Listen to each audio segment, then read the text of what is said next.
In today's video, I'm going to show you how to clear Instagram watch history. First, I open Instagram app, and then you need to click on this profile icon. Again, you need to click on this three dot. You can see this three dot icon. Then you need to click on your activity. So you can see I found it, your activity. Then again click, scroll down at the last moment I found watch history.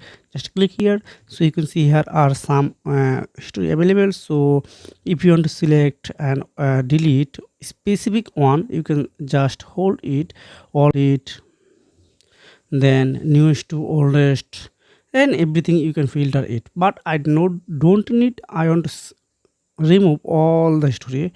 Then select all, then click on remove. Again click on remove. Wow, it's already removed from my mobile phone.